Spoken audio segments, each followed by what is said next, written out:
রোলেক্সের ঘড়ি, এ তো অনেক দাম। কত টাকা নিচ্ছে? দাম কেন বলবো, গিফটের দাম বলতে হয় না। আর এটা আমার বড় মামা পাঠাইছে দুবাই থেকে। আমি জমায় রাখছিলাম, ভাবছিলাম যখন আমার বফ হইব তারে নিজ হাতে দিব। পছন্দ হয়েছে?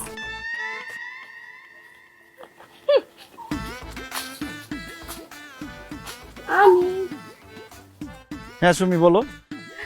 এই দেখো, আমি তোমার জন্য নিজের হাতে কেক বানায় নিয়ে আসছি। আমার না অনেক আগের স্বপ্ন ছিল আমার যে বফ হবে তার জন্য আমি নিজের হাতে কেক বানায় নিয়ে আসবো। আজ বাদে কাল তো তোমার বিয়ে, তখন তো তুমি আমার স্বামী হয়ে যাবা। এই কারণে তাড়াহুড়া করে আজকে আমি আমার স্বপ্নটা পূরণ করে ফেললাম। খাবা না? এই দুপুরবেলা কেক খাবো? খাও না প্লিজ। আচ্ছা দাও। এটা কি কেক? হ্যাঁ আমি মনে করছি বার্থডে কেক। এটা কোনো খাওয়ার জিনিস হলো? আচ্ছা শোনো শোনো, আমার প্রথম কেক তো প্রথম বানিয়েছি। খাওয়ার সময় একটা তোমার ফোন দিয়ে সেলফি তুলো। আমার মোবাইলের সামনের ক্যামেরা ভালো না, তোমারটা দিয়ে তুলো। তোমার ফোনও ভালো না? তাহলে তোমার জন্য একটা গিফট আছে। কি?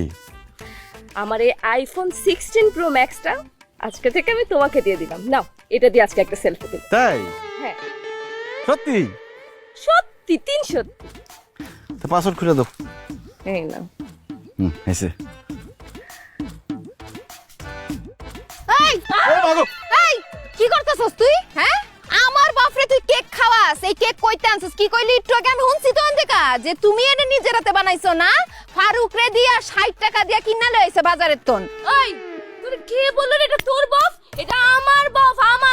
আমার সাথে ওর কাল বাদে পরশু বিয়ে। আর তুই এটা কি? দেখি দেখি দেখি। রোলেক্সের ঘড়ি। রোলেক্সের ঘড়ি? হ্যাঁ। তুই যে এটা আলী বসরের দোকান থেকে কিনে নিয়ে আসছিস 250 টাকাতে, সেটাকে আমি নিজের চোখে দেখি নাই। একদমই। ওই দোকানে তো সব 2 নাম্বার মাল পাওয়া যায়। তুই 2 নাম্বার, তোর মন 2 নাম্বার। আমি পছন্দ করছি এর আগে। তুই পছন্দ করছিস মানে তোর আগে আমি পছন্দ করছি। আমার বাপ মা তার সাথে আমার বিয়ে ঠিক করছে। ও আমার আজবাদে কাল স্বামী হবে। এই কত বড় সাহস! কি করলি তুই? ধাক্কা দিলি তুই?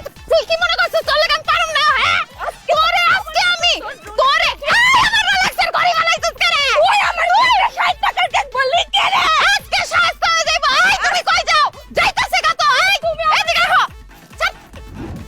সি সি সি সি সি রফিক, মিতু এই কাজটা কি করলো? সুমির সাথে মারামারি করলো, 2 বোন তারা। কি বাড়াবাড়ি করলো? কি মারামারি করলো তুই দেখিস নাই? হ্যাঁ? আরে আনিসের সাথে তো সুমির বিয়ে ঠিকঠাক, সেইখানে ও গিয়ে এই মারামারিটা কেন করলো? তোমার কি মাথা মুথা খারাপ হয়ে গেছে বড় ভাই? আনিসের সাথে সুমির সম্পর্ক ছিল, কিন্তু এখন নাই। এখন আনিস মিতুরে পছন্দ করে। আমি আনিসের সাথে মিতুর বিয়ে দেবো, দিন তারিখ ঠিক করে দাওয়াত দেবো, তোমার দাওয়াত খা, তুমি চলে আইসো। তোর এটা কে কইছে জানিস মিতুরে পছন্দ করে? তো সবাই জানে। আমরা তো জানি না, সুমিও জানে না, ওর মা জানে না, আমি জানি না। তুই আন্দাজে কোথা থেকে কইলি এটা? তুমি জানো না, ভাবি জানে না, এটা বিশ্বাস করতে গাও। তোমরা সব জানো, নাই জানো, না জানো ভান করো। এটা একটা কাণ্ড হইল দেখলা? আমার আপন ভাই হইয়া আমার সাথে প্যাচ খেলে, আমার মেয়েটার সাথে প্যাচ খেলতেছে। তোমার ভাই এইসব কথা নিজের থেকে বলতেছে কিনা সেইটাও তো তোমার একটু যাচাই করা উচিত। জবাই যে তারে শিখাই দেয় না এই সমস্ত কথা, তার কি কোনো ঠিক আছে? ভাবি, এটা কেমন কথা বললেন? আপনি কিভাবে জানেন? আমি তো এগুলো কিছুই জানি না। না, কিছুই জানো না। তোমারে যখনই দেখি তখনই মনে হয় যেন মাত্র ঘুম থেকে উঠে আসছো, কিছুই জানো না। এই এদের সাথে কথা বলো না তো। এগুলো দুজনের মাথা মতো ঠিক নাই। মেয়ে বিয়েদের জন্য তারা অন্ধ হয়ে গেছে। আমি ভাই কোনো কথা শুনতে চাই না। মিতুর সাথে আনিসের বিয়ে হবে, আর আমার কোনো কথাই নেই। না, এটা হইতেই পারে না। তাহলে তুমি আমার সম্পত্তি ভাগ করে দাও। কিসের সম্পত্তি ভাগ করে দিব? আমার বাপের সম্পত্তি। ও কথায় কথায় সম্পত্তি ভাগ কেন? যখনই একটা ভালো কাজ করতে যাই তুমি সেখানের মধ্যে বাধা দাও। তাহলে তোমার সাথে আমি থাকবো কেন? ভালো কাজটা কি করলি তুই? তুই তো আমার মেয়েটার জীবনটারে নিয়ে সিনেমিনি খেলতেছিস। আমার ভাই আবার বাজে কথা বলবা না। তুমি আমার মেয়ের নিয়ে জীবন নিয়ে সিনেমিনি খেলতেছো। আচ্ছা ঠিক আছে, যা, ওই যে চকের সম্পত্তি তুই নিয়ে নে। কি কইলা? তুমি থাকবা ভিটায় আর আমি চকে যাই সেটা মশার কামড় খামু। ফাজলামি মনে করছো? তুমি এই সম্পত্তির ভাগ দিবা। দেখ রফিক, এই বিটাও বাপের, ওই বিটাও বাপের। আমি এইখানে নিজে বাড়ি করছি, তুই এখানে বাড়ি করে থাকবে, যা। তুমি বাড়ি করছো তাতে কি হয়েছে? তুমি কি আমার কাছে অনুমতি নিয়ে বাড়ি করছো? এখন আমার মনে হয়েছে তোমার সাথে থাকা যাবে না, আমার সম্পত্তি ভাগ করে দাও। ওরে খোদা, তোর কাছ থেকে অনুমতি দেওয়া লাগবে? অবশ্যই নয়। হ্যাঁ, আমি যখন বাড়ি বানাইছি তোর তো কিছু কইস নাই। বানাইছো কেন? ও বাদাইছি কেন? তুই তো থাকিস এখানে, থাকিস না? আমি তোমার কোনো কথা শুনবো না। মিতুর সাথে আনিসের বিয়ে হবে, এটা শেষ কথা। আর নাহলে বাড়ি ঘরে আমি আগুন জ্বালা দেবো। আগুন জ্বালায় দিবি? হ্যাঁ, তুই সম্পত্তিরও ভাগ দিবা না, আবার মিতুর সাথে আনিসের বিয়ে হোক সেটাও যাবে না। তাহলে কি ওর বাড়ি ভাগ করে দাও, না আগুন জ্বালা দেবো আমি। এই ফারুক, ফারুক!